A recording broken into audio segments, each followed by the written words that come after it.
नमस्ते दोस्तों, स्वागत है आपका हमारी 20% सीरीज में, जिसका इवनिंग का आवर नंबर है 14 और जिसमें हम शुरुआत कर रहे हैं हमारे यूनिट का, जिसका नाम है केमिकल काइनेटिक्स और जिसका आज हम देखने वाले हैं lecture number 1।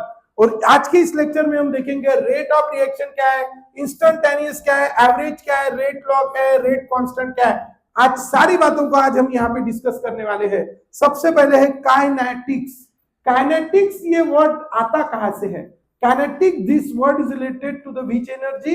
Kinetic energy. And as this kinetics, this word is related to the kinetic energy. और ये जो kinetic energy है, that kinetic energy depends upon, काय के ऊपर डिपेंड करती है? kinetic energy होती है बच्चों स्पीड के ऊपर। हम कहते हैं जिसकी स्पीड ज्यादा है उसकी काइनेटिक एनर्जी ज्यादा है, और speed is nothing but the rate of movement of the person और rate of change of velocity, rate of change of distance with respect to time. उसी को हम क्या कहते हैं? वेलोसिटी कहते हैं, उसी को हम स्पीड कहते हैं। और इसीलिए बच्चों ये जो स्पीड है, speed this word is related to the velocity, और उसी के रिलेटेड एक वर्ड है, क्या है? रेट। जैसे हमारे यहाँ पे फैन घूम रहा है, तो फैन अगर घूम रहा है तो फैन के घूमने की स्पीड मतलब रेट ऑफ रिवॉल्यूशन, ठीक है। खाने की स्पीड मतलब रेट ऑफ ईटिंग, एक सेकंड में कितना खा रहा है। तो स्पीड का रिलेशन, जब भी कोई केमिकल रिएक्शंस होती है, हम सभी जानते हैं बच्चों, कोई भी केमिकल रिएक्शन, जैसे मेरे पास है H2 plus Cl2, it combines to form how many HCl? Twice HCl at time t is equal to 0। इसके हमने 0 10 मोल लिए, इसके 10 मोल लिए, और इसके कितने बने? 0, क्योंकि रिएक्शन अभी शुरू ही होने की है। लेकिन जैसा जैसा क्या होता है, टाइम पास, क्या होता है बच्चों? एक एक मॉलिक्यूल रिएक्ट होता जाता है और क्या बनाता है? प्रोडक्ट। तो समझो कुछ टाइम टी, एक 10 मिनट के बाद या 1 मिनट के बाद देखा, तो यहाँ पे इसके कितने बचे? 6, इसके भी कितने बचे? 6। तो इसके रिएक्ट कितने हो गए बच्चों? 4। इसके भी रिएक्ट कितने हो गए? 4। रिएक्शन को देखो, एक एक रिएक्ट होता है तो कितने बनते हैं? 2। जब इसमें 6 बचे तो रिएक्ट कितने हुए? 4। एक एक रिएक्ट हुआ तो 2 बनते, तो 4 रिएक्ट होंगे तो कितने बनेंगे? 8। अब अगर हम इसको देखेंगे तो यहाँ पे टाइम कितना मिनट हुआ है? 1 minute. What is 1 minute? It is the change in time. Change को हम कैसे डिनोट करते हैं? डेल्टा। तो कितने से चेंज हुआ? जनरली चेंज हम क्या निकालते हैं? Final minus initial. Initial time था 0 और फाइनल टाइम है 1, तो 1 माइनस 0 इज 1। और चेंज इन, साथ में ये समझो 1 लीटर के कंटेनर में रिएक्शन हो रही है, तो वहां पे वॉल्यूम कितना है? 1 लीटर, तो इसका कॉन्सेंट्रेशन कितना था? 10 मोल्स पर लीटर। इसका भी कॉन्सेंट्रेशन कितना है? 10 मोल्स पर लीटर। फाइनल कॉन्सेंट्रेशन कितना है? 6 मोल्स पर लीटर। इसका फाइनल कॉन्सेंट्रेशन कितना है? 6 मोल्स पर लीटर। इसका फाइनल कॉन्सेंट्रेशन कितना है? 8 मोल्स पर लीटर। तो there is a change in the concentration of reactant. ये जो स्क्वायर ब्रैकेट है ये रिप्रेजेंट करता है concentration. There is a change in the concentration of reactant and there is a change in the concentration of product। Reactant के भी concentration में वहां पे चेंज है, प्रोडक्ट के भी कॉन्सेंट्रेशन में चेंज है। तो there is a change in the concentration of reactant as well as there is a change in the concentration of time. Change in the concentration of reactant, 1 minute में इसके कितने reactant change हो गए? 4। इसके भी कितने रिएक्टेंट चेंज हो गए? 4। और इसके कितने चेंज हो गए? 8। तो 1 मिनट में चेंज कितना आता है, उसी को हम रेट कहते हैं, है ना। कोई लड्डू खा रहा था, है ना, जब time t equal to 0 laddoo खाने की प्रोसेस चालू ही होने की थी, तो उस कंटेनर में 100 लड्डू थे। 5 मिनट बाद देखा या 10 मिनट बाद देखा तो उसके 90 लड्डू थे। चलो छोड़ो, 10 ही लड्डू बचे। कितने लड्डू खा गए 10 मिनट में? 90। तो 1 मिनट में कितने खाए? 9। अरे 10 मिनट में 90, तो 1 मिनट में 9, तो 9 लड्डू पर मिनट। ये वहां पे चेंज होने का क्या है? Rate. Rate of change of laddoo. कितने लड्डू गायब हो रहे 1 मिनट में? 9। तो इसी को हम क्या कहते हैं? रेट। रेट मतलब change in something upon change in time. इसका जो रेशो होता है उसी को हम क्या कहते हैं? रेट। उसी तरह यहाँ पे जब रिएक्शन होती है, there is a change in the concentration of reactant upon change in time, there is a change in the concentration of product with respect to time। और इसीलिए change in the concentration, delta represent the change, square bracket represent the concentration, in the reactant, change in the concentration of reactant upon change in time, or change in the concentration of product, change in the concentration of product upon change in time. This gives you the rate of reaction. This gives you the rate only. Rate दो प्रकार के होते हैं, rate दो प्रकार के होते हैं. कौन से दो प्रकार के रेट होते हैं? एक ओवरऑल रिएक्शन. क्या है ओवरऑल रिएक्शन? ओवरऑल रिएक्शन का तो हम कोई भी एक ही रेट बोलेंगे, लेकिन इंडिविजुअल जो रिएक्शन होती है, जैसे फॉर एग्जांपल यहाँ पे आप सब लोग बैठे हो, तो यहाँ पे मेरी पढ़ाने की तो स्पीड सबके लिए सेम, लेकिन आपकी ग्रास्पिंग करने की स्पीड अलग अलग है. किसी को घर पे जाके कुछ देखने की जरूरत नहीं, और किसी को कुछ भी नहीं समझ, मतलब कुछ भी नहीं आता आज क्या पढ़ा है, और एक ऐसा कि जिसको पूरा आता है. तो हमारे कितने तरह के रेट हो गए? दो. कितने तरह के रेट हो गए? दो.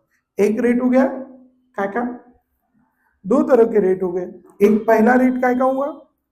पहला किसी का रेट मतलब ज्यादा है तो किसी का रेट कम, समझ गए? और ओवरऑल रिएक्शन का रेट कैसा है? सेम. तो ओवरऑल रिएक्शन का रेट हमेशा सेम आना चाहिए, और इंडिविजुअल का रेट सेम भी हो सकता है या अलग भी हो सकता है. बराबर. जैसे फॉर एग्जांपल हम रेट निकालते वक्त क्या लेते हैं? Change, change in concentration. जैसे H2 के फॉर्म में लिखेंगे तो चेंज कितना आया? Final minus initial, 6 minus 10. Change in time कितना है? 1 माइनस 0. तो 6 माइनस 10 इज -4 अपॉन 1. लेकिन जब रेट हम निकालेंगे, रेट कम से कम कितना रह सकता है? 0. प्रोसेस नहीं होगी. मेरी पढ़ाने की स्पीड कम से कम कितनी हो सकती है? 0. कुछ बोलूंगा ही नहीं. 0 से कम हो सकती है क्या? नहीं. उसी तरह रेट भी कितना हो सकता है? कम से कम 0. 0 से कम नहीं हो सकता. रेट निगेटिव नहीं हो सकता. और इसीलिए, लेकिन यहाँ पे तो इस कॉन्सेप्ट के अनुसार रेट क्या आ रहा है? निगेटिव. और इसीलिए जब भी हम रेट किसके टर्म में लिखते हैं? रिएक्टेंट. एक्चुअल में प्रैक्टिकली ये चीज पॉसिबल नहीं है, ये थियोरेटिकली आई है. इसीलिए इसके निगेटिव का कन्वर्जन काय में करना पड़ेगा? पॉजिटिव. और इसीलिए हम इसको कैसे मल्टीप्लाई करेंगे? माइनस. तो when we write the rate in terms of reactant, we multiply it by -1. ठीक है. तो ये कॉन्सेप्ट आपको ध्यान में रखना है. When we write rate in terms of reactant, multiply it by -1. जब हम रेट को लिखते हैं इन terms of reactant, multiply it by -1. -1 से उसको मल्टीप्लाई करो. और इसीलिए ये ग्रेट कॉन्सेप्ट आपको हमेशा के लिए ध्यान में रखना है कि when we write the rate in terms of reactant, multiply it by -1. Reactant -1. Clear है? So when we write the rate in terms of reactant, multiply it by -1. When we write the rate in terms of reactant, multiply it by what? -1. उसको -1 से multiply करो. And so what we get? Rate is equals to what we have? Rate is equals to. ठीक है. इन terms of reactant अगर लेंगे तो minus से multiply करना है. एक कॉन्सेप्ट. दूसरा, अभी रेट दो तरह के होते हैं. एक होता है उसका खुद का रेट, और एक होता है ओवरऑल रेट, उसकी मदद से. ठीक है. जैसे फॉर एग्जांपल डायरेक्ट रिएक्शन के लिए देखते हैं. इसके हेल्प से अगर माइनस से मल्टीप्लाई कर दिया तो अभी क्या होगा? माइनस माइनस प्लस, तो +4 आ जाएगा रेट. इसके भी टर्म से अगर निकालेंगे तो 4 minus 6 minus 4, 6 minus 10 is equal to -4. Reactant है वो, इसलिए माइनस, तो वो भी 4 आएगा. लेकिन इसके टर्म से रेट कितना आएगा? इसका फाइनल कॉन्सेंट्रेशन कितना है? 8. Initial concentration 0 upon change in time, final 1, initial 0. 8 minus 0 8, 1 minus 0 1. तो इसका रेट कितना आ गया? 8. इट्स रेट इज 8 मोल्स पर लीटर, जो भी आएगा. अब मुझे बताओ, ओवरऑल रिएक्शन का रेट किसका बोलेंगे? इसका बोलेंगे कि इसका बोलेंगे? चेंज तो दोनों हो रहे हैं, लेकिन इसका अगर हम देखेंगे तो 1 सेकंड में ये एक रिएक्ट हो रहा है, तो ये बंद कितने रहे? 2. और इसीलिए हम एक एक के लिए जनरली रेट निकालते हैं. और इसीलिए जो कंपोनेंट एक सेकंड में या एक यूनिट टाइम में 2 बन रहे, 3 बन रहे, 4 बन रहे, तो हमें उसको एक बनने के लिए कितना है, ये रेट होता है। और इसीलिए जब भी हम रेट ऑफ रिएक्शन निकालते किसी के भी टर्म में, तो हम उसको क्या करते हैं, उसके कोएफिशिएंट से डिवाइड, बराबर। और इसीलिए क्या होगा, अगर हम इसको कोएफिशिएंट से डिवाइड कर देंगे तो हमें जो रेट मिलेगा that will be the rate of reaction. जैसे 8 आ गया, इसको इसका कोएफिशिएंट कितना है 2, तो इसके कोएफिशिएंट से डिवाइड किया तो रेट कितना आ गया 4, बराबर। और इसीलिए इसके 2 रेट हो गए, HCl के 2 रेट हो गए, एक बन कितने रेट टोटल 8, कितने मिनट में 1, तो ये हो गया उसका rate of formation. 8 moles form हुए कितने मिनट में 1, तो इसलिए वो हो गया उसका रेट ऑफ फॉर्मेशन। लेकिन उसके मदद से अगर हम ओवरऑल रिएक्शन का रेट निकाल रहे हैं तो वो रेट कितना है 4, ठीक है, ओवरऑल रिएक्शन का रेट। तो इसीलिए हर एक के 2 तरह के रेट रहेंगे, एक उसकी मदद से ओवरऑल रिएक्शन का रेट और एक उसका खुद का rate.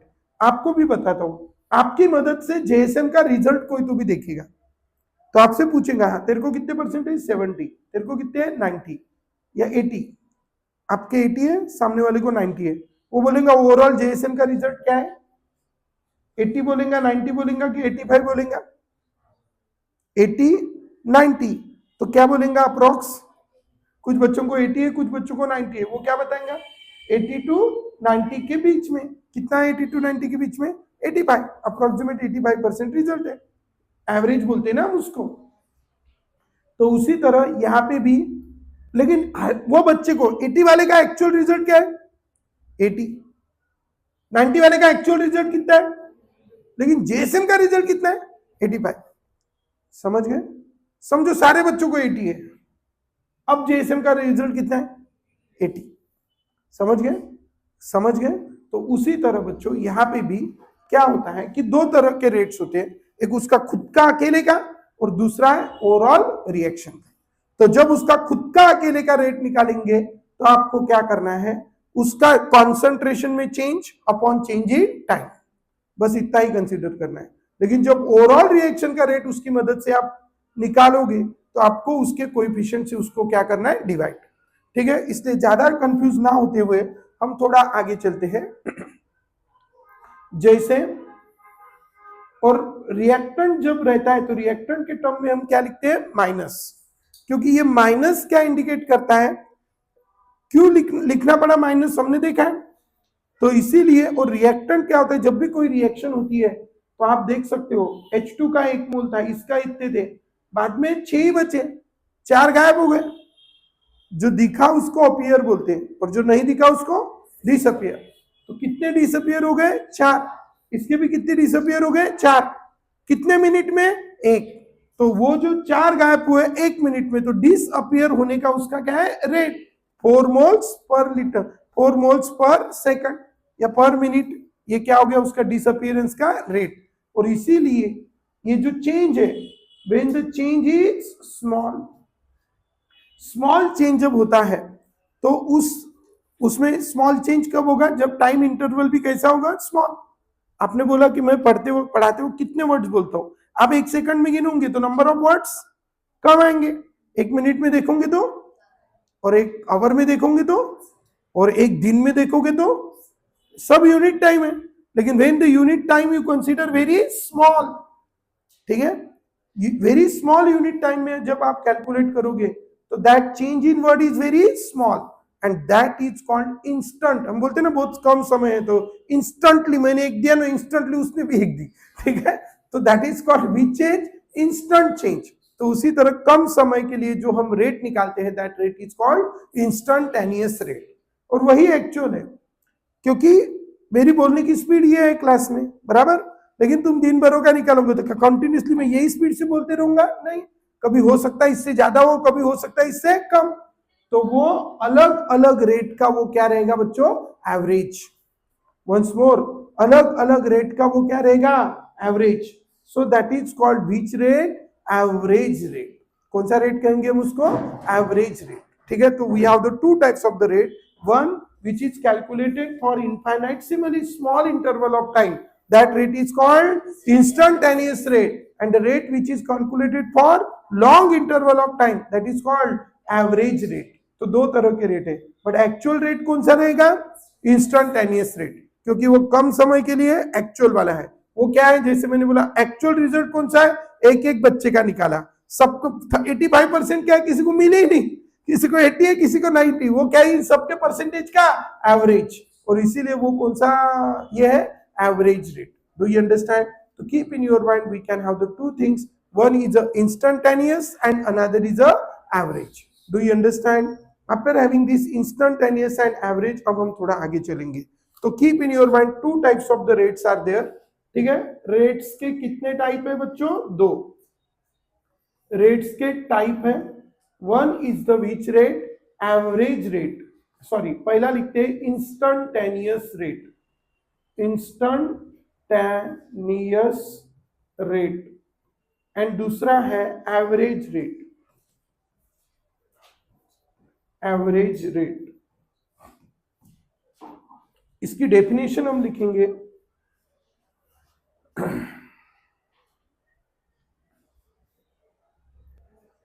The rate measured over infinitesimally small interval of time, the rate measured over infinitesimally small interval of time called as which rate? Instantaneous rate. And the rate measured over large interval of time called as which rate? Average rate। हर वक्त definition लिखते समय ये पूरा लिखना है आपको, ठीक है? The rate measured over infinitesimally small interval of time is called instantaneous rate, and the rate measured over what large interval of time is called instantaneous rate. ठीक है, first is average rate, second पहला instantaneous infinitesimally small interval of time, infinitesimally small interval of time, that is the instantaneous rate, and large interval of time, that is the average rate। getting? next second है change is denoted by small d, change is denoted by small d, and here the change is denoted by delta,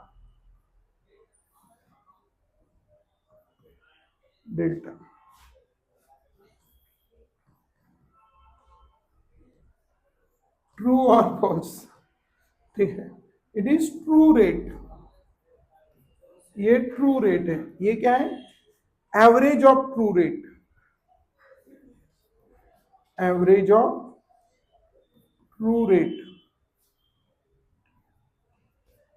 true rate का ये क्या है? Average. ठीक है, average of true rate. Example क्या? इसमें क्या लिखते हैं? इधर लिखना है rate means instantaneous rate, rate means instantaneous rate, and it is called as which rate? Average rate। अपने समझने के लिए ध्यान में रखना है कि हमने रेट बोला है, मतलब कौन सा बोला है? इंस्टंटेनियस रेट, और इधर एवरेज बोला है तभी एवरेज रेट है, otherwise it is instantaneous rate. Clear? It is denoted bye DDT।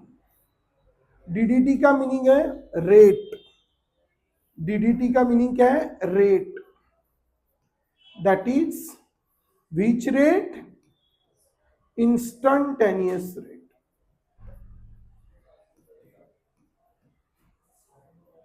Instantaneous rate. Rate that is which rate, instantaneous rate, उसको रिप्रेजेंट करेंगे delta by delta T, delta by delta T.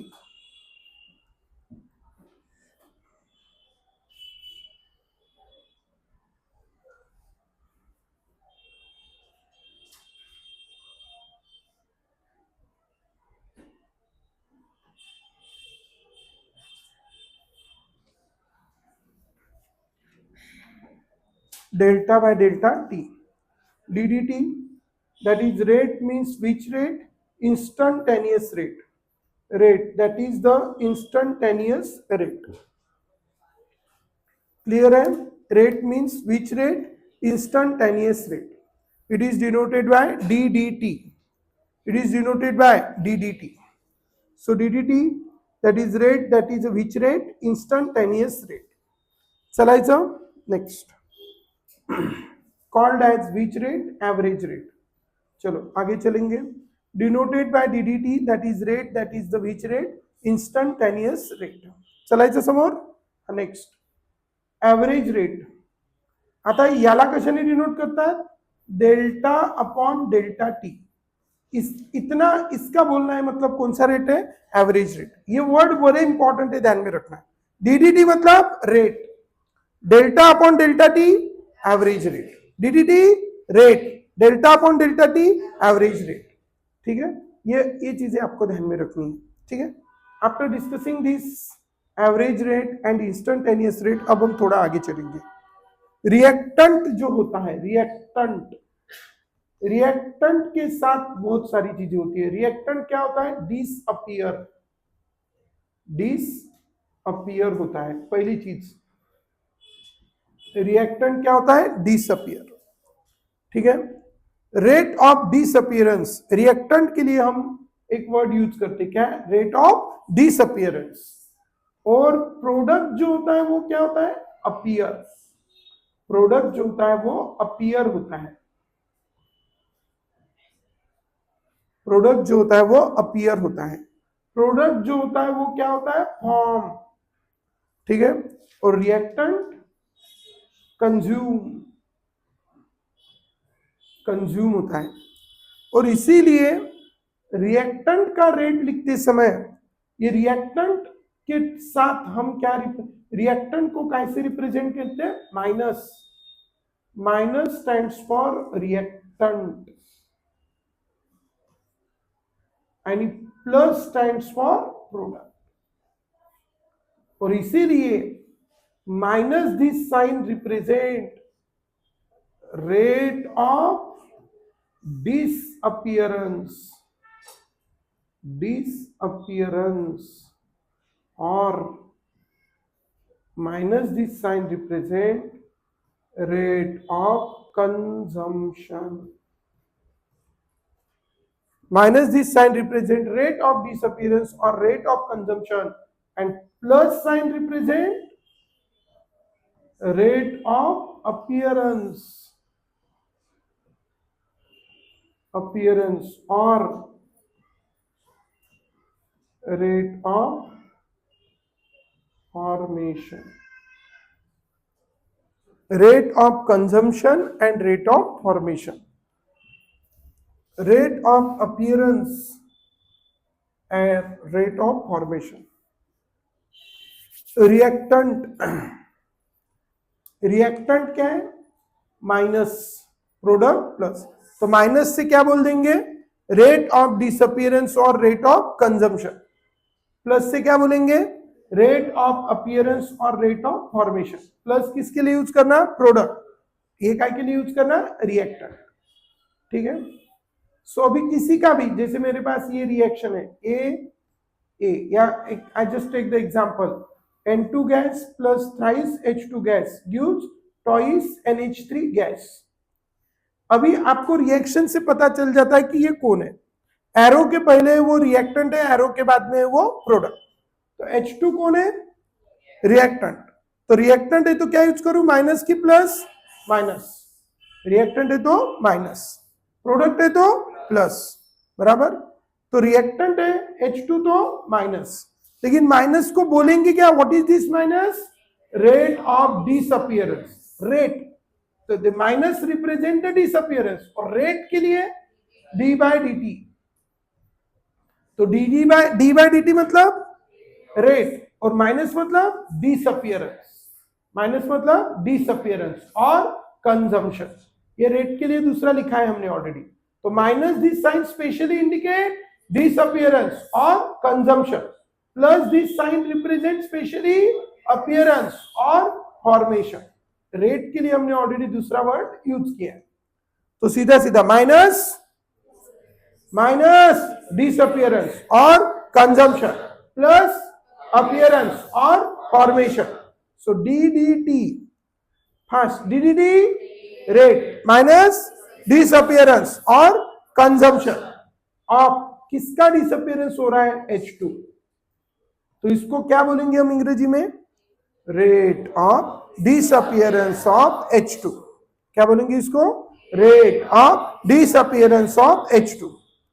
उसी तरह दूसरे को क्या बोलेंगे अभी, इसका बताओ। फर्स्ट ये रिएक्टेंट है कि प्रोडक्ट, रिएक्टेंट, तो माइनस, फिर DDT रेट, क्या हो रहा, consume, rate of consumption of क्या, N2।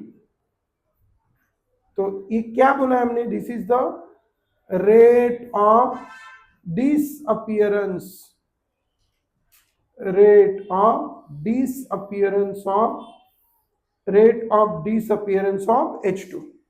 Rate of disappearance of H2 is what? Rate of disappearance of H2 is what? Minus DDT of H2. That is the rate of disappearance of H2. Minus DDT of H2. This is the rate of disappearance of H2. Minus DDT of H2. This is the rate of disappearance of H2. और it is the rate of consumption of H2। इसको क्या बोलेंगे, rate of disappearance, या इसी को क्या कह सकते हैं, कंजम्पशन, दोनों का meaning same, of N2। Ammonia क्या हो रहा है, फॉर्म हो रहा है, तो प्लस, तो क्या बोलू, DDT of NH3, DDT of NH3, बोलो fast, rate of appearance of NH3, rate of appearance of NH3, rate of appearance of NH3 plus that is DDT rate plus मतलब formation और appearance of NH3, तो rate of appearance of NH3, rate of disappearance of H2, rate of consumption of N2, rate of appearance of NH3। Getting? चलो आगे। So this is the rate of disappearance and rate of appearance। आगे चलेंगे बच्चों। अब इसी के मदद से हम निकाल सकते हैं rate of reaction, and when we find the rate of reaction, तो आपको क्या करना है, उसके कोएफिशिएंट से उसको डिवाइड करना है। सो ये हो गया रेट। अब इसी के रिलेटेड यहाँ पे रेट की जगह अगर क्या लिखा है, एवरेज रेट, तो आपको डी की जगह क्या लिखना है, डेल्टा। तो इसी रिएक्शन का अगर मुझे क्या करना है, इसी रिएक्शन के रेट की जगह अगर मुझे क्या लिखना है, एवरेज रेट, ठीक है, रेट की जगह अगर मुझे क्या लिखना है, एवरेज रेट अगर मुझे लिखना है, कौन सा रेट लिखना है, average rate. If I want to write here the which rate, average rate, तो what, how I can write, ठीक है, एवरेज रेट अगर मुझे लिखना है, average rate of disappearance of H2, disappearance है तो माइनस, एवरेज रेट है तो डेल्टा अपॉन डेल्टा टी, और डिस एवरेज देखो, average rate of disappearance of H2, ये क्या हो गया। Next is average rate of consumption, average delta upon delta T, average rate आ गया, कंजम्पशन तो minus, and this is N2। ठीक है, क्वेश्चन बहुत इजी होते हैं, इसके कोई कैलकुलेशन नहीं होता, लेकिन आधे बच्चे इसमें ही चले जाते हैं। ठीक है, next first average rate of appearance of NH3, average rate, हाँ, average rate delta upon delta T, average rate appearance plus किसका NH3, average rate of appearance of NH3. So in this way we have the two types of rate. One is the rate of appearance, another is the rate of disappearance. ये हो गया average rate. After having this average rate, अब हम लिखेंगे rate of reaction. Rate of reaction का formula क्या होता है, जिसको हम शॉर्ट में डिनोट करेंगे आर से. Rate of reaction is equal to 1 upon coefficient of reactant, coefficient of reactant into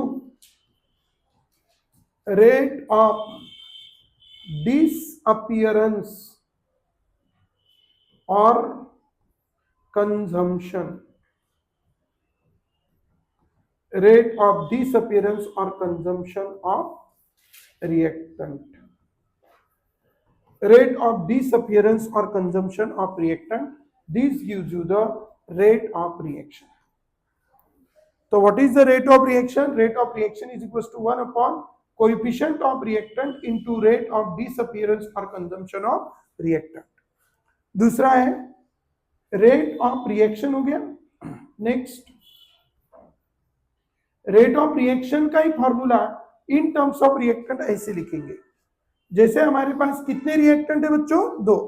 पहला है N2, N2 का कोएफिशिएंट, कोएफिशिएंट मतलब जो उसके सामने है, जो कोई नहीं है तो 1 है, तो 1 अपॉन 1. डिसअपियरेंस है तो माइनस, रेट है तो DDT, और यहां पे आएगा N2. क्लियर. उसी तरह अब दूसरा वाला रिएक्टेंट अगर मैं लिखूं, कौन है दूसरा वाला रिएक्टेंट, H2. क्या है कोएफिशिएंट उसका 3, तो क्या लिखूं 1/3, और रिएक्टेंट है तो डिसअपियरेंस तो माइनस DDT ऑफ H2.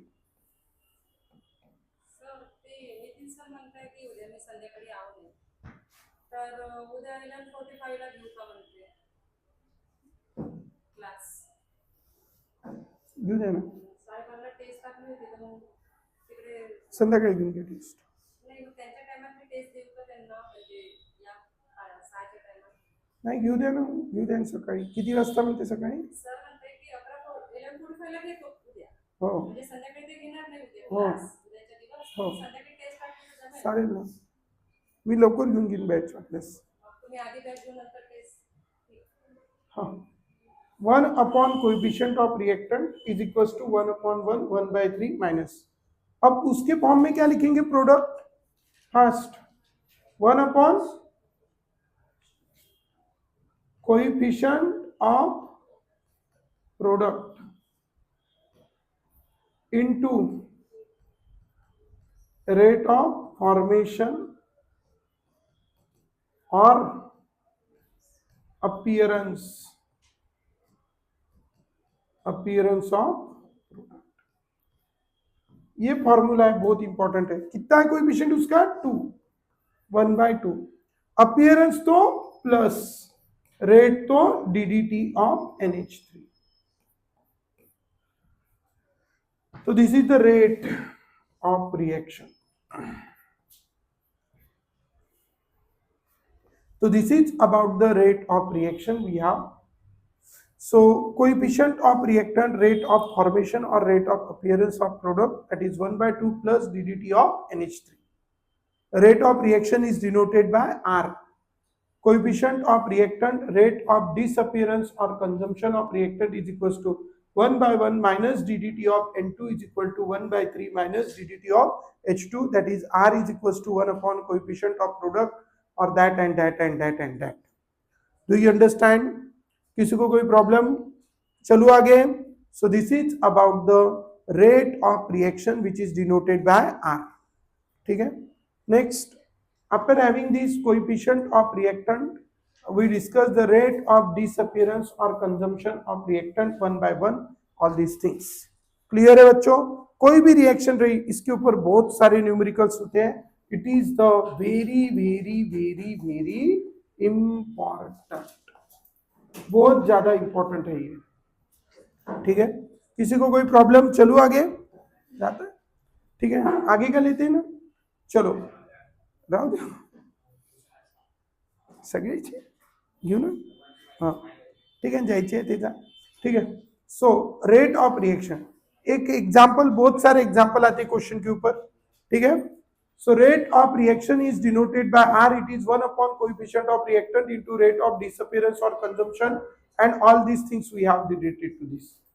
अब हम चलते हैं नेक्स्ट रिएक्शन की तरफ, that is we can take any example. I take here the example of NO plus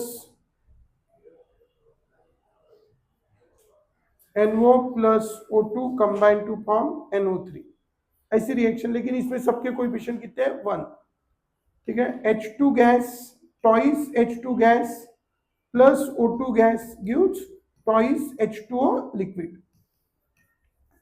चलो बताओ rate of reaction, fast rate of reaction, जल्दी। 1 अपॉन 2, कौन है H2? रिएक्टेंट है कि प्रोडक्ट है? रिएक्टेंट तो minus DDT of H2 is equal to, fast O2 कौन है? कोएफिशिएंट कितना है? 1, तो 1/1 माइनस की प्लस माइनस, क्योंकि कौन है? रिएक्टेंट, DDT ऑफ O2, हाँ H2O कितने मोल्स बन रहे हैं? 2, 1/2, हाँ माइनस की plus plus DDT of H2, clear. अब आपको इसके ऊपर क्वेश्चन पूछते हैं कभी कभी कि आपको दिया है rate of disappearance of O2 is 4, rate of disappearance of O2 is 4, what is the rate of formation of H2O, ठीक है। What is this rate of disappearance of O2, कितना दिया है? 4, तो what is the rate of formation of H2O, कैसे निकलेगा rate of formation of H2O? 2 इधर चले जाएंगे, 4 into 2 8, समझ गए। तो इस तरह बहुत सारे क्वेश्चन इसके ऊपर बनते हैं, बहुत सा इंपॉर्टेंट फॉर्मूला, एक दो एग्जांपल लेके हमने देखे, हमने देखा आज what is rate, how we calculate rate, what are the different types of rate, what is instantaneous rate, what is average rate, how to find out the instantaneous rate and average rate for the any given chemical reaction, what is the rate of formation, what is the rate of disappearance, rate of consumption, rate of what disappearance, consumption, formation, appearance, ठीक है, and average rate and instantaneous rate and rate of reaction, इन सब के बीच के differences भी हमने अच्छे से समझ के लिए, उसके फॉर्मूले भी हमने देखे, जो कि बहुत इंपॉर्टेंट सा टॉपिक है, ठीक है। आगे हम देखेंगे रेट लॉ एंड रेट के बारे में। अभी अभी हमने कुछ बातें देखी है related to the rate of reaction.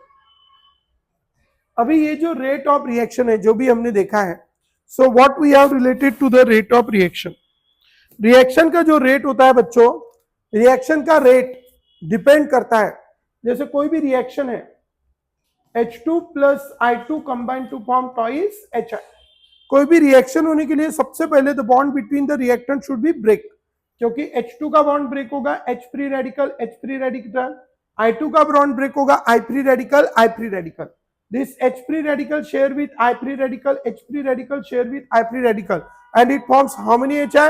Twice HI. कितने HI बनाएंगे? 2. तो this is H free radical combined with I to form HI. H free radical combined with I to form HI. कितने HI बनेंगे? 2. So it will form the how many HI बच्चों? Twice HI. तो twice HI यहाँ पे बनेगा कब? जब इनका बॉन्ड टूटेगा. बॉन्ड टूटने के लिए वहां पे एनर्जी चाहिए, या बॉन्ड टूटता है उनके बीच के कोलिजन की वजह से. कोलिजन जैसे दो गाड़ियों के बीच में एक्सीडेंट होता है तो क्या होता है, इसका कुछ टूट-टाट होता है, इसका कुछ, फिर वो जाती है उसमें फंसती है, अरे होता है ना ऐसे. तो उसके लिए पहले क्या होती है, नया कुछ बनने के लिए पहले तो उनके बीच के बॉन्ड क्या होने चाहिए? टूटने चाहिए. टूटने के लिए क्या होना चाहिए उनके बीच में? कोलिजन. और कोलिजन कब होंगे? जब कम जगह में ज्यादा रहेंगे तो कोलिजन ज्यादा. मतलब कौन ज्यादा चाहिए? मॉलिक्यूल्स. तो नंबर ऑफ मोल्स कैसे चाहिए? ज्यादा. और वॉल्यूम कैसा चाहिए? कम. और इसी को हम बोलते हैं concentration, number of moles upon volume. मतलब नंबर ऑफ मोल्स ज्यादा तो कॉन्सेंट्रेशन ज्यादा, और वॉल्यूम कम तो कॉन्सेंट्रेशन कम वाले, इट इज डायरेक्टली कि इनवर्सली है, इनवर्सली, तो वॉल्यूम कम तो कॉन्सेंट्रेशन ज्यादा। तो दोनों कंडीशन में जब क्या ज्यादा रहेगा, कॉन्सेंट्रेशन बराबर, तो मॉलिक्यूल्स कैसे रहेंगे, ज्यादा, और वॉल्यूम भी कैसे रहेगा, कम बराबर, तो कॉन्सेंट्रेशन कैसे रहेगा, ज्यादा।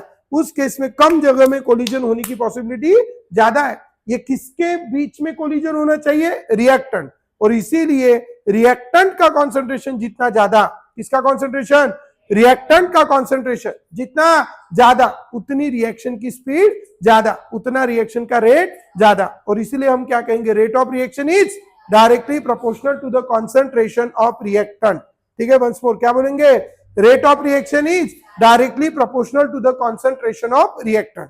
तो always keep in your mind, क्या रेट ऑफ रिएक्शन क्यों directly proportional, do you understand? तो keep in your mind rate of reaction, rate of reaction को हम डिनोट करेंगे आर से, and it is directly proportional to the concentration of reactant. Rate of reaction is directly proportional to the concentration, square bracket represent the concentration.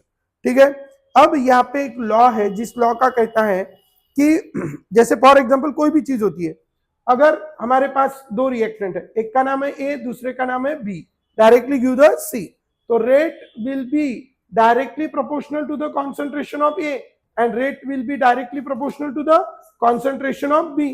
सो इसीलिए इसको अगर मैं लिखूं तो रेट, इसको प्रूव करने के लिए, इसको एक इक्वेशन में लिखने के लिए हम क्या बोल सकते हैं, rate is directly proportional to the A into B. इसका कहना है कि rate is directly proportional to the A and rate is directly proportional to the B. इसका भी कहना यही है, लेकिन एक इक्वेशन में अगर लिखना है तो हम इसको क्या लिखते हैं, मल्टीप्लाई। अरे समझ गए ना, कोई भी इक्वेशन होता है E is equal to mc square, तो energy is directly proportional to the mass and energy is directly proportional to the velocity also, velocity of light. Do you understand? Same is the condition here, ये दोनों को directly proportional है, तो ये ऐसा हम लिख सकेंगे। लेकिन अगर कोई रिएक्शन में कैसा है, दो ये है, तो rate is directly proportional to the first A and rate is directly proportional to the second A. 2A can be written as like this. So rate is directly proportional to the first A and directly proportional to the second A. तो क्या मिलेगा, rate is directly proportional to the first A, directly proportional to the second A and directly proportional to the B. अब इसी को मैं modified करके क्या लिख सकता हूँ, rate is directly proportional to the A square। मतलब अगर उसका कोएफिशिएंट है तो that coefficient is written in the power and this B. अब बी का कोएफिशिएंट कितना है, 1, तो इसके पावर में कौन चला गया, 1, और इसी का नाम लिखा, क्या लिखा फिर, इसी को नाम दिया लॉ ऑफ मास एक्शन। क्या नाम दिया, लॉ ऑफ मास एक्शन। क्या कहता है law of mass action? Law of mass action कहता है कि आप डायरेक्टली इक्वेशन देखो, और इक्वेशन देखने के बाद उसके जो कोएफिशिएंट है डायरेक्ट कहां लिखो, उसके पावर में, रिएक्टेंट के। और इसीलिए अगर हम कोई इमेजिनरी रिएक्शन अगर कंसीडर करते हैं कि small a number of a, small b number of b reacts to form product, ऐसी अगर हमारी ये रिएक्शन है, तो इस रिएक्शन में हम क्या लिखेंगे, rate is equals to k into concentration of a to the power a into concentration of b to the power b। ठीक है, rate is equals to k into concentration of a to the power a into concentration of b to the power b। ठीक है, तो इस तरह से हमारा ये रेट है। so as we have, this is the rate is equals to k into concentration of a to the power a and concentration of b to the power b। ये हमारे पास यहाँ पे क्या आ गया बच्चों, rate. Do you understand? And as we have, this is the rate, तो इसका पावर है ये और इसका पावर है b। अब यहाँ पे ये इक्वेशन मिला, इसी को कहते हैं हम लॉ ऑफ मास एक्वेशन का इक्वेशन। ठीक है, क्योंकि पहले आएंगे डायरेक्टली प्रोपोर्शनल, फिर सम कांस्टेंट लिखेंगे तो directly I have written this. ठीक है, किस कब बोलेंगे लॉ ऑफ मास एक्शन, जब प्रैक्टिकली रिएक्शन का रेट उसके ऊपर डिपेंड कर रहा है, नहीं कर रहा है, कुछ नहीं, बस डायरेक्टली वो रिएक्टेंट है ना, उसका जितना भी कोएफिशिएंट है डायरेक्टली क्या लिख दो, उसके पावर में, इससे जो मिलता है that is called law of mass action. लेकिन उसके बाद प्रैक्टिकली रिएक्शन के रेट का स्टडी किया गया कि एक्चुअल में इसके ऊपर रेट डिपेंड करता है कि नहीं करता। ठीक है, एक्चुअली उसके ऊपर रेट डिपेंड करता है कि नहीं करता, उसका स्टडी करने के बाद उनको प्रैक्टिकली देखो प्रैक्टिकली कैसा स्टडी किया जाता है, आई एक्सप्लेन। जैसे प्रैक्टिकली आप 10 लोग हो, 10 लोग हो, 20 और मैं 21। अब 21 लोग क्लास में, क्लास का रेट किसके ऊपर डिपेंड करता है? एक दिन उसके लिए क्या किया, इसको बोला तू बता, ठीक है। अब मेरे पढ़ाने की स्टाइल है कि मैं क्या करता हूं, पढ़ाता हूं, बच्चों को पूछता हूं, ठीक है। तो अभी क्या होगा, उस दिन समझो ये पढ़ने वाला बच्चा है, उस दिन मेरे को आंसर ज्यादा आएंगे कम आएंगे? मतलब पीछे से बॉयज में से, गर्ल्स में से आंसर, बॉयज में से आंसर्स क्या आएंगे? कम आएंगे। मतलब मेरी पढ़ाने की स्पीड कम हो गई, क्योंकि मैं बोलूंगा हाँ बताओ मार्कोनिकॉप, आए नहीं, फिर वो पागलो बैठाड़ो, हाँ मार्कोनिक ना है तुम्हारे, हाँ मना मार्कोनिक हो गया। अब पढ़ाई वाले बच्चे रहे तो फिर मना मार्कोनिक, वो बोलेंगे बाकी के ताल से ताल मिलाना, चले रहेगा काम, तो मेरा उतना समय बच जाएगा, मेरी रिएक्शन कहाँ जाएंगी, आगे। अरे जाएंगी ना, तो मेरे रिएक्शन का क्या बढ़ेगा, रेट। रिएक्शन की पढ़ने की हम सबकी क्या बढ़ेंगी, स्पीड। सिलेबस जल्दी कवर होगा, लेट स्पीड से जाएंगे सिलेबस, बराबर। अब कौन कौन गायब हुआ, तो पढ़ने वाला बच्चा क्या नहीं आया, तो रिएक्शन की स्पीड कम हो जाएंगी। Do you understand? अरे समझ गए? मतलब इसके ऊपर रेट डिपेंड कर रहा है, नहीं कर रहा है? कर रहा है।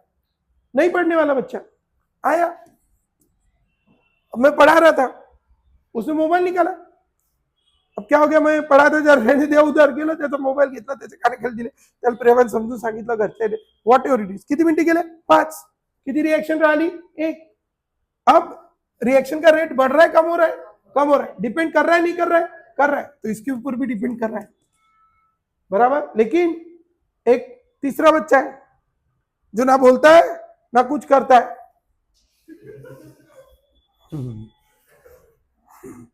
वो नहीं आया, वो नहीं आया आज, तो बताओ अभी रेट बढ़ेगा कम होगा? बढ़ेगा कम होगा? कोई फर्क नहीं पड़ेगा। तो उस केस में अब वो रिएक्टेंट है, तो रेट लॉ बोलेगा रिएक्टेंट है ना, लिखो। और रेट लॉ बोलेगा नहीं वो है नहीं ना, उसको चेंज करके देखा विथ रिस्पेक्ट टू दैट, उसको नहीं लाया, उसको नहीं लाया, देखा रेट प्रैक्टिकली क्या है, उसको ज्यादा लिया, देखा रेट प्रैक्टिकली क्या है, उसको कम लाया, देखा रेट प्रैक्टिकली क्या है। Are you understanding? तो उसके कम ज्यादा करने से रेट में कोई फर्क नहीं है, तो उसके ऊपर रेट ऑफ रिएक्शन डिपेंड नहीं करता, तो वो इधर चाहिए ही नहीं। इधर चाहिए नहीं तो क्या करेंगे, समझो सी है एक उधर, उसका पावर क्या कर देंगे, 0। Anything to the power 0 is equal to 1। Already किसी के भी बाजू में 1 होता ही, अरे ये जो भी वैल्यू है उसके बाजू में 1 है, तो उसका पावर जो नहीं है उसका पावर क्या कर देंगे, 0। समझ गए? अरे डू यू अंडरस्टैंड? और इस तरह प्रैक्टिकली रेट निकालते हैं। What do you mean by practically? Do you understand? Practically mean just by seeing the mechanism of the reaction, नहीं। प्रैक्टिकली मतलब इसको बोलते प्रैक्टिकली, समझ गए? प्रैक्टिकली रिएक्शन करेंगे, एक एक को गायब करते जाएंगे और निकालते जाएंगे रेट। रेट कैसे निकालता है अभी हमने देखा, change in concentration upon change in time, overall reaction का रेट निकालते जाएंगे। तो ये गायब है, रेट पे कोई फर्क नहीं गिर रहा, मतलब रेट ऑफ रिएक्शन। और इसको फिर ये जो टर्म है इसको ऑर्डर कहा गया, तो with respect to that order क्या है, 0, उस पर डिपेंड ही नहीं करता। एखादा ऐसा है कि उसको डबल किया तो रेट ऑफ रिएक्शन 4 टाइम हो गया, डबल किया तो 4 टाइम हो गया, डबल किया तो कितने टाइम हो गया, 4 टाइम, मतलब इसका पावर कितना होगा, 2। डबल किया, रेट ऑफ रिएक्शन 8 टाइम हो गया, ठीक है। अब पूरे पढ़ाई वाले बच्चे 2 लाए, इसको मार्कोनिक नहीं आया उसको आ गया, इसको एंटी मार्कोनिक नहीं आया उसको आ गया, अब रिएक्शन की स्पीड क्या होंगी, बढ़ेंगी, डबल हो जाएंगे, ट्रिपल हो जाएंगे, समझ गए ना? बस। तो प्रैक्टिकली जो निकाला वो किसने निकाला, जिसने भी निकाला होगा उसका नाम है कौन सा law, rate law. Rate law बोलते सिर्फ रिएक्शन के ऊपर विश्वास मत रखो, बच्चा बैठा है क्लास में लेकिन उसके ऊपर पढ़ाने की स्पीड डिपेंड कर भी सकती है, नहीं भी कर सकती, बराबर। वो चेक करो, अगर कर रही है तो ही उसको लिखो, अदरवाइज मत लिखो। और इसीलिए इसके जो कोएफिशिएंट है तो वो उसके पावर में रह भी सकते हैं, नहीं भी रह सकते, इसलिए उसने क्या किया, by which law, rate law. उसने बोला rate is equal to K into concentration of A to the power P. A को नहीं लिखा, ए वाले किसको लिखा, P, that P may be equal to A और P may not be equal to A. B का power क्या लिखा, Q, Q may be equal to A और Q may not be equal to A. ठीक है, बराबर है ना, सॉरी क्यू है ना, हाँ, Q may be equal to B और may not be equal to b, ऐसा होगा। So we can have the rate is equals to k into concentration of a to the power p, concentration of b to the power q, a to the power p, b to the power q। ठीक है, p may be equal to a, may not be equal to a, q may be equal to b, may not be equal to b। This is about the law of mass action and this is by which law बच्चों, rate law। This is by rate law। So what we have related to this rate law, do you understand? And this is about the law of mass action। Do you understand? Rate law और mass law of mass action में क्या फर्क है, समझ गए? Rate law में क्या है, कोई भी कोएफिशिएंट है कहां चला जाएगा, पावर, कोई लेना देना नहीं, इसमें जा भी सकता है नहीं भी जा सकता।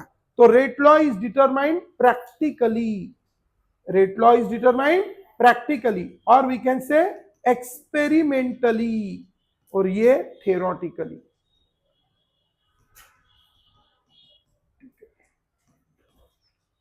ये एक्सपेरिमेंटली डिटरमाइन किया, वो थियोरेटिकली डिटरमाइन किया। After having this law of mass action and rate law and all, अब हम थोड़ा आगे चलते हैं।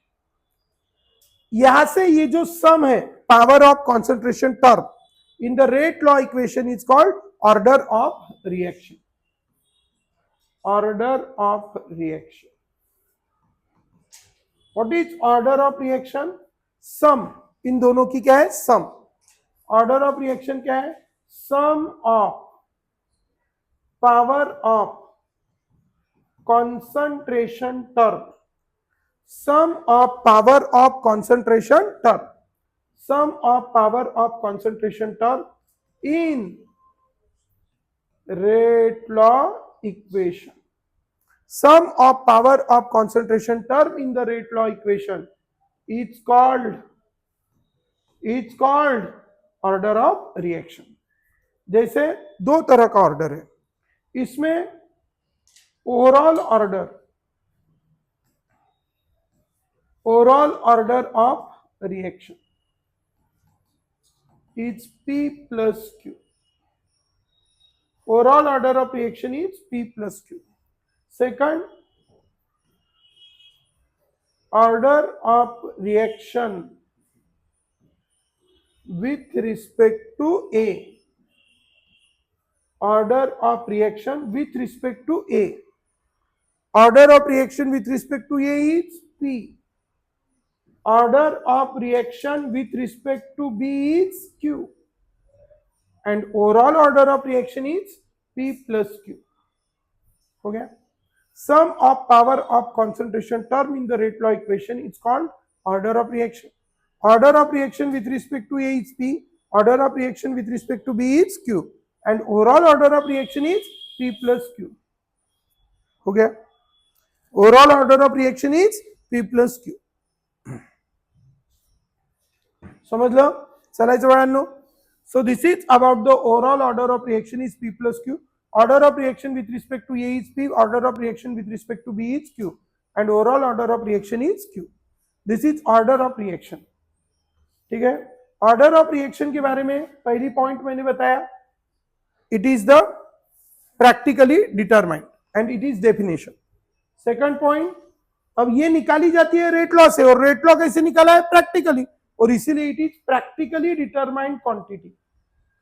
प्रैक्टिकली और experimentally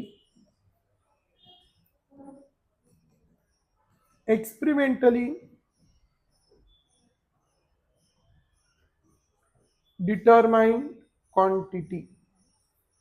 It is practically or experimentally determined quantity। ठीक है, ये प्रैक्टिकली या एक्सपेरिमेंटली डिटरमाइंड क्वांटिटी है। ऑर्डर ऑफ रिएक्शन प्रैक्टिकली और एक्सपेरिमेंटली डिटरमाइंड क्वांटिटी। दूसरी बात, order of reaction can zero order, can be zero,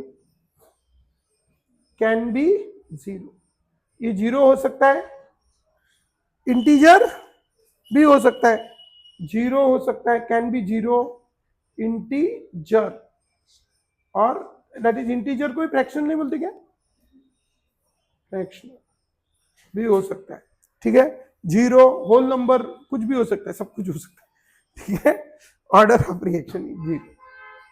और कुछ order of reaction practically determined experimented it can be zero, integer or fraction and it is the sum of powers of concentration, ठीक है। इसी के related एक term है जिसको कहते हैं मॉलिक्यूलरिटी, मॉलिक्यूलरिटी, हाँ एक पॉइंट इसमें लिख देता हूं, ऑर्डर, ठीक है। इन मल्टी स्टेप रिएक्शन, जो एक से ज्यादा स्टेप रिएक्शन होती है, उसका ऑर्डर हम कैसे निकालते हैं, उसके इसकी slowest step, the slowest step is called which step, rate determining step, और उसका जो ऑर्डर है that is the order of overall reaction. For complex reaction, for complex, complex मतलब multi state, multi step, for multi step reaction, for complex that is multi-step reaction,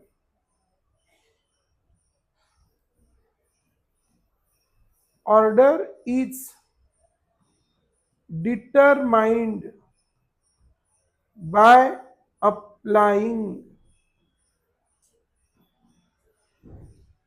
applying law of mass action to slow step. For complex or multi-step reaction, order is determined by applying law of mass action to the slow step, है ना। For complex reaction or multi-step reaction, order is determined by applying law of mass action to the slow step. Slow की जगह slowest करो, slowest step, slowest step, ठीक है। इसी के related है एक molecularity. What is molecularity? Number of molecules of reactant participating in elementary, elementary मतलब one step reaction, ठीक है। ये थेरोटिकली डिटरमाइंड, थेरोटिकली डिटरमाइंड, कैसी डिटरमाइंड है ये? Theoretically determined. Next, can be zero, integer और fractional, can not be zero, can not be zero और fractional, zero और फ्रैक्शनल नहीं रहेंगे। फॉर मल्टी स्टेप और कॉम्प्लेक्स तर सांगितलंच आहे आपण, for complex reaction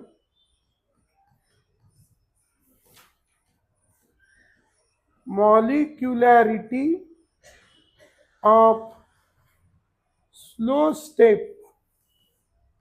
is the, for complex reaction molecularity of slow step is the, molecularity of slow step is the, molecularity of complex reaction, molecularity of the slow step is the, for complex reaction molecularity of slow step is the molecularity of complex reaction, ठीक है। molecularity of slow step is the molecularity of complex reaction। This is about the order of reaction and molecularity of the reaction. Clear है?